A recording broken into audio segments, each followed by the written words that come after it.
Unconditional self-acceptance is often misunderstood. It is not something to practice or cultivate or feel into over time. It is not a positive attitude, nor is it a psychological state that comes and goes. Unconditional self-acceptance is what remains when the inner argument with what is comes to an end. You see, when the phrase unconditional self-acceptance is heard, pause for a moment and see. Who is hearing those words? Before acceptance or rejection arise, or before agreement or resistance appears, there is simple being first. That being does not need to accept itself because it is already present. To accept the self unconditionally does not mean approving of thoughts or emotions. Those appear and disappear. They change and they correct themselves. But unconditional self-acceptance means not mistaking any of those moments for what you are. It means recognizing that thoughts and emotions and actions are experienced, but the experiencer itself is untouched by them. You see, here's the thing. Right now, look honestly. Has the self ever rejected itself? Or is rejection always something imagined by the mind? The sense of being unacceptable arises only when a thought claims ownership and says, "This is me and I am not enough." Without that claim, what remains is simple being, natural and complete. When the question, "Am I acceptable?" appears, do not rush to answer it. Instead, gently turn inward and ask, to whom does this question appear? Stay there and observe the one who is observing if you want the reality.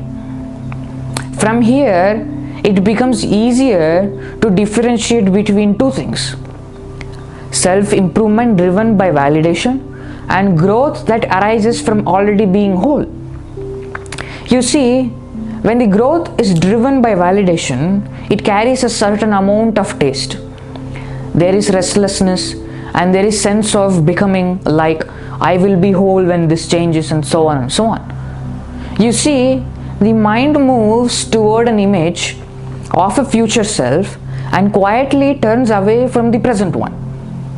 In daily experiences, this shows up as tension or comparison or impatience. Even when success comes, peace does not last. This movement always begins with one belief: I am incomplete. You see, growth that arises from wholeness feels entirely different. It is quieter actually.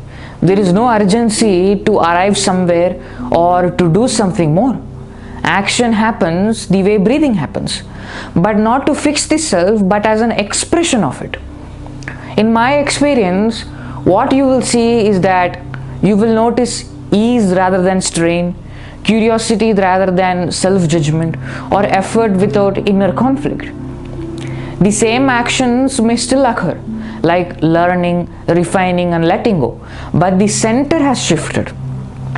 The question is no longer how do I become enough, but simply what is natural now.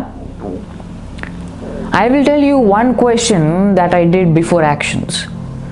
If nothing about me needed to change, would this still be happening?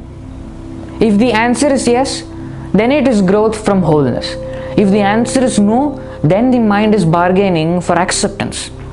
You see, the self does not need improvement. It only reveals itself more clearly when the need for validation is seen through. Now here's the thing. At this point, a common fear may arise. Even I had this fear. Many people worry that if they fully accept themselves, they will become lazy or passive or stop growing altogether.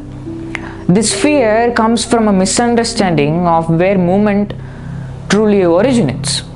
The mind believes if I stop pushing myself, nothing will happen. But this assumes that action comes from self-rejection. You see, look closely at our own experiences. When the belief I am not enough is active, action is fueled by tension. There is pressure beneath the effort. There is fear beneath the discipline. This may look like motivation, but inwardly it is conflict. When the belief loosens, life does not stop actually.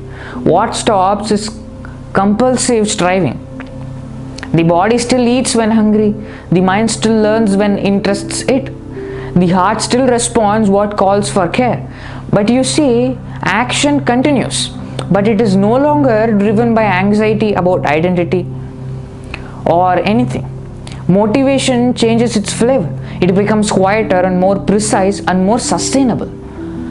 What falls away is the inner voice saying you must become something else to be allowed to be. If this fear is present, gently notice the one who feels the fear, and then it will dissolve on its own. You see, the self is not inert. It is the source of all movement.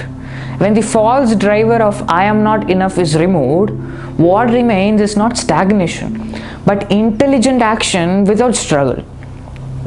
A river flows best when it is not pushing against its own banks. For those who feel caught in self-judgment or endless self-improvement, I will give you one simple thing that I did. You see, do not try to fix the judgment. Do not try to argue it or improve it. For this moment, ask quietly, the one who is judging, can it be seen? Let the words of this talk continue in the background and gently look, not judgment, but at what knows the judgment. Is that knower tense? Is it lacking something? Or does it need improvement? If the mind says, I am doing this wrong, ask softly, to whom does this thought come? Do not answer with words. Just notice where attention falls. Even 1 second of resting there is enough actually. Self-improvement lives in time. This seeing is outside of it. Right now, without changing anything, are you not already present? Remain as that. You see, let me tell you something important. You are not the one who needs to become free. You are the freedom in which becoming appears. Before the next thought or before the next effort to improve, there is simple being. Nothing needs to be added to it or nothing can be taken away. If this is felt even faintly, let it be enough. Do not try to hold it. Just remember, whenever suffering arises, that you can always return to what has never left. I will conclude my speech by saying that I am not the one who is speaking. Speaking is done by this character. Therefore, it is important to follow the message and not the messenger. You will understand the reality only when you turn your mind inwards, not by following anyone or anything. Thank you.